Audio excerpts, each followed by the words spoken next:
C'est à tous et bienvenue, c'est Jean-Mi. On va parler de For a Crown. For a Crown est un jeu dans lequel les nobles se disputent la couronne royale, parfois de manière sournoise. Est-ce que vous êtes prêts à entrer dans le jeu politique et à vous battre pour le trône? For a Crown est un jeu de Maxime Rambourg et illustré par Paul Maffeuille. Le jeu est édité par Reproduction, c'est un jeu pour 3 à 5 joueurs, des durées de partie d'environ 30 à 45 minutes à partir de 8 ans. Le jeu est simple à prendre en main, mais les décisions stratégiques qui s'y cachent demandent de la réflexion. Le jeu est simple à prendre en main, mais les décisions stratégiques demandent une bonne dose de réflexion. Le jeu est très interactif, où alliance et trahison sont de mise. Vous allez recruter des mercenaires, les payer avec des pièces ou des rubis. À la fin de la partie, celui qui aura le plus de rubis remportera la victoire. Allez, on va voir comment ça se passe. Et on se retrouve avec le jeu. Donc là, ce qu'on va faire, c'est que je vais vous expliquer les règles du jeu, et ensuite je vous donnerai mon avis sur ce dernier. Pour la mise en place, pour chaque famille, vous choisissez une famille.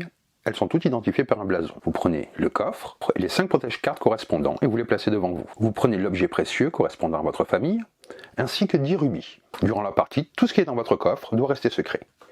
On va les remettre là-dedans.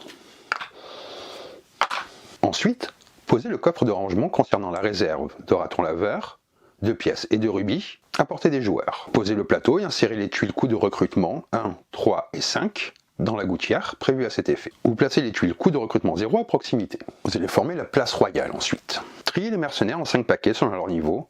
1, 2, 3, 4 et 5. Pour le niveau 1, triez les cartes selon leur effet et formez 3 piles face visible au-dessus du 1. Pour le niveau 2, 3, 4 et 5, vous mélangez chacun des paquets séparément, puis les placez face cachée respectivement au-dessus de 2, 3, 4 et 5. Et vous révélez ensuite 2 cartes de chaque paquet et vous formez une pioche au-dessus. Prenez les 2 cartes événements de départ, elles ont une étoile ici, et formez une pile commune face cachée. Mélangez les autres cartes événements, et formez une pioche face cachée également. Rassemblez les pions portraits des familles en jeu et placez-les aléatoirement dans la galerie. Le premier pion sur la case avec l'étoile, et les suivants sur les cases libres directement à gauche de celui-ci. La galerie représente l'influence de chaque famille, celle dont le portrait est le plus à droite est la plus influente, tandis que celle dont le portrait est le plus à gauche est la moins influente. En fonction des positions, vous allez avoir des pièces. La famille la plus influente prend 3 pièces qu'elle met dans son coffre, la moins influente 5 pièces, et les autres prennent 4 pièces. Enfin, placez le dé magique à côté de la réserve. Une fois que ceci est fait, vous allez être prêt à jouer. Comment se déroule une partie de For a Crown? La partie se déroule en 4 manches, chacune divisée en 3 phases. Recrutement, révélation, puis fin de manche. À l'issue des 4 manches, la famille possédant le plus de rubis dans son coffre remporte la partie. Donc la première phase de chaque manche est le recrutement. Dans l'ordre d'influence, c'est-à-dire de la famille la plus influente à la moins influente, vous allez recruter un mercenaire de la place royale, en suivant différentes étapes. En premier, vous allez choisir un mercenaire dans l'une des colonnes possédant un coup de recrutement. Vous pouvez prendre soit une carte face visible, soit prendre la première carte face cachée d'un paquet. Ensuite, vous payez à la réserve le coût du recrutement du mercenaire avec des pièces et ou avec des rubis provenant de votre coffre. Vous pouvez toujours payer un rubis à la place d'une pièce. Ensuite, vous insérez le mercenaire que vous venez de recruter dans l'un de vos protège-cartes. Il arbore désormais le blason de votre famille. Vous le placez face cachée sur la pile commune. Si vous avez choisi la première carte d'un paquet, regardez-la secrètement avant d'insérer l'un de vos protège-cartes et de le placer sur la pile commune. Lorsque toutes les familles ont recruté un mercenaire, vous complétez la place royale à ce moment-là. Il se peut qu'un paquet soit épuisé. Et s'il n'y a plus assez de cartes pour compléter la colonne, vous laissez ces espaces vides. Par contre, lors de la première manche, vous réalisez 2 fois la phase de recrutement. Par exemple, imaginons que ce soit au joueur violet, il veut recruter ce personnage, il dépense donc 3 pièces qu'il remet dans la réserve, il le prend, sur chaque protège-carte vous avez le blason de la famille, il le met et il le place ici. Il faut que tous les joueurs aient recruté un mercenaire. Une fois que tout le monde a recruté un mercenaire, vous mélangez la pile commune, puis vous révélez la première carte et vous appliquez les effets immédiatement. Révélez les cartes suivantes, une à une, en appliquant leurs effets jusqu'à l'épuisement de la pile commune. Lorsqu'un mercenaire est révélé, la famille à qui il appartient doit appliquer son effet. Lorsqu'un événement est révélé, toutes les familles concernées par l'événement doivent appliquer son effet. Ce symbole-là indique que vous gagnez un rubis de la réserve et vous le mettez dans votre coffre. Ce symbole-là, vous choisissez une autre famille, elle perd un rubis de son coffre et le remet dans la réserve. Ce symbole-là est pour gagner une pièce de la réserve que vous mettez dans votre coffre. Avec celui-là, vous choisissez une autre famille, elle prend un raton voleur de la réserve et la place devant elle. Ici, vous lancez le dé magique et vous appliquez l'effet. Et finalement, celui-là, vous déplacez n'importe quel portrait sur la prochaine case libre dans la direction de votre choix. Pour les cartes de niveau 1, elles comportent 2 effets séparés, comme vous voyez. Elles vous permettent de choisir à chaque manche quel effet appliquer. C'est-à-dire que tous les joueurs vont avoir recruté un mercenaire, ils vont dans cette pile-là, on mélange la pile, on tire les cartes et on révèle au fur et à mesure.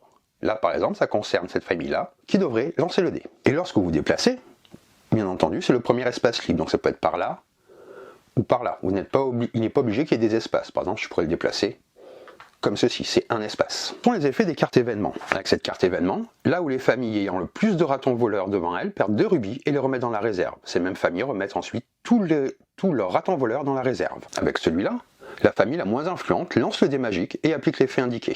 Ici, dans l'ordre d'influence, chaque famille peut payer une pièce ou un rubis pour lancer le dé magique et appliquer l'effet. Ici, dans l'ordre d'influence, chaque famille peut payer autant de pièces et ou de rubis que souhaité pour remettre dans la réserve le même nombre de ratons voleurs. Et ici, en fonction de l'emplacement de son portrait dans la galerie, chaque famille perd 2, 1 ou 0 rubis, qui sont remis bien entendu dans la réserve.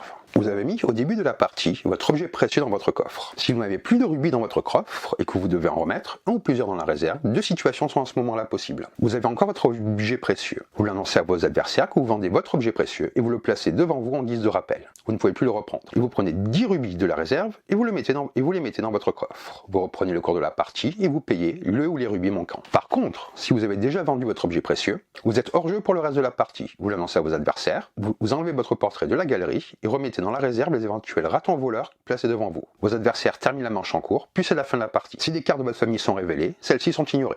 Et donc la troisième phase est la phase de fin de manche. Pour préparer la manche suivante, vous allez réaliser 3 étapes. Vous reformez la pile commune en retournant face cachée toutes les cartes qui ont été jouées durant cette manche. Vous piochez une nouvelle carte événement et vous la placez sans la révéler sur la pile commune. Vous insérez une tuile de recrutement 0 dans la gouttière du plateau en décalant les autres tuiles vers la droite, de manière à faire évoluer le coût de recrutement et à rendre disponible de nouveaux mercenaires. Et lors de la 4e manche, vous ignorez cette phase et vous passez directement à la fin de la partie. La partie se termine à la fin de la 4e manche, ou plutôt si une famille est mise hors jeu. Vous appliquez les derniers gains et pertes dans l'ordre suivant. La famille la plus influente gagne 1 rubis. Là où les familles qui possèdent le plus de pièces gagnent 1 rubis. Là où les familles qui ont le plus de ratons voleurs devant elles perdent 1 rubis. Ensuite, vous révélez enfin le nombre de rubis qui reste dans votre coffre, votre objet précieux comptant comme 10 rubis. Si vous possédez le plus de rubis, vous remportez la victoire. Et votre famille dirigera le royaume pour les siècles à venir. En cas d'égalité, c'est la famille concernée la plus influente qui remporte la partie. Donc je vais vous dire brièvement comment se passe un tour de jeu. Donc le jeu se déroule en 4 manches. Chaque manche a 3 phases. Une phase de recrutement, où vous recrutez un mercenaire, puis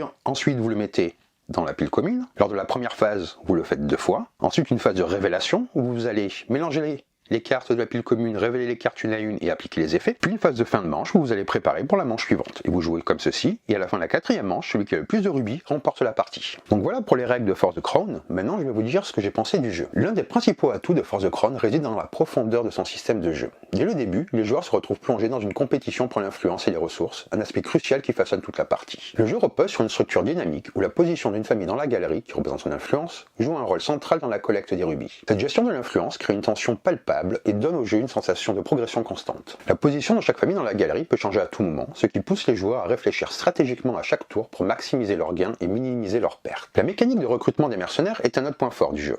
Chaque mercenaire apporte des avantages spécifiques, qu'il s'agisse d'augmenter de l'influence, de voler des rubis à un autre joueur ou de perturber le plan des rivaux. L'acquisition de ces mercenaires est une décision cruciale, car elle détermine en grande partie la direction de la partie. Chaque choix de mercenaire est stratégique, non seulement en fonction des coûts, mais aussi des effets qu'il apportera pour défendre ses intérêts, tout en cherchant à affaiblir ceux des adversaires. Les règles de recrutement sont simples à comprendre, mais offrent une profondeur qui fait que chaque décision compte. Le jeu repose sur un équilibre fin entre les ressources, l'influence, les mercenaires et les événements. Chaque joueur doit constamment réévaluer ses stratégies en fonction de l'évolution de la situation, ce qui crée un environnement où aucune partie n'est jamais la même. Un autre élément qui fait de Force of Crown un jeu captivant est la présence d'événements qui surviennent au cours de la partie. Ces événements sont imprévisibles et ajoutent une dynamique intéressante qui rend chaque partie unique. Chaque événement, lorsqu'il est révélé, affecte tous les joueurs, ce qui peut créer de nouveaux dilemmes stratégiques. Les joueurs doivent être prêts à réagir à ces événements, ce qui renforce le sentiment de compétitivité et d'adaptabilité. Par exemple, certains événements peuvent faire perdre des rubis ou faire gagner un avantage temporaire à une famille, obligeant les autres à ajuster rapidement leur stratégie pour compenser ces changements. Le jeu est ainsi constamment en mouvement avec de nouvelles opportunités qui se présentent régulièrement. Cela permet de maintenir un niveau d'excitation élevé tout au long de la partie, car aucun joueur ne peut se permettre de se reposer sur ses lauriers. Les événements sont un atout stratégique majeur car ils renforcent l'interaction entre les joueurs tout en introduisant un élément de surprise bienvenu. L'un des aspects les plus marquants de Force of Crown est sans doute l'interaction constante entre les joueurs. Chaque action peut affecter l'ensemble de la partie, que ce soit en manipulant l'influence des familles, recrutant des mercenaires pour s'assurer des avantages, ou les événements qui surviennent. Cette interaction crée une ambiance de tension continue, chaque joueur devant constamment surveiller les actions des autres et anticiper leurs mouvements. Le jeu ne laisse que peu de place à la passivité, chaque joueur doit être constamment impliqué, qu'il s'agisse de planifier son tour suivant ou de réagir à l'action d'un adversaire. L'équilibre entre stratégie individuelle et interaction avec les autres joueurs est parfaitement maîtrisé.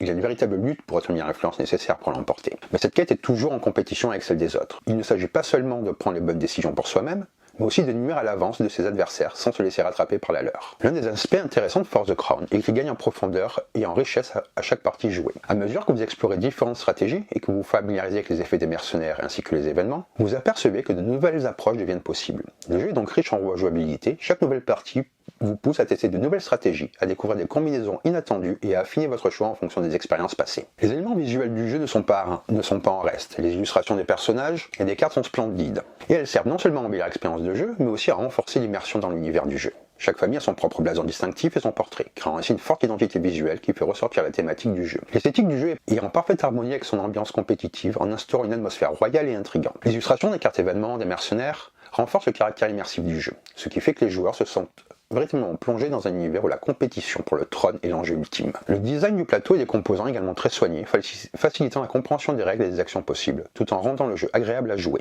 En résumé, For a Crown est un jeu passionnant où chaque décision compte et où l'interaction entre les joueurs est omniprésente. L'équilibre entre gestion des ressources, recrutement des mercenaires et manipulation de l'influence crée une dynamique de jeu à la fois tendue et engageante. Les événements ajoutent de l'imprévisibilité et de la diversité à chaque partie, garantissant une expérience renouvelée à chaque nouvelle session. Que vous soyez un passionné de jeu ou simplement à la recherche d'un jeu stratégique riche et captivant, For a Crown saura vous séduire par la profondeur de son gameplay et l'intensité de ses compétitions. Chaque partie est un défi et l'aspect interactif maintient l'intérêt des joueurs du début à la fin. Si vous aimez les jeux où chaque mouvement est crucial, où l'anticipation des actions des autres joueurs est essentielle, For a Crown sera sans doute une excellente addition à votre collection. Et le matériel n'est vraiment pas en reste car vous voyez, tous les joueurs ont ce coffret qui est magnifique, où vous cachez donc vos différentes ressources.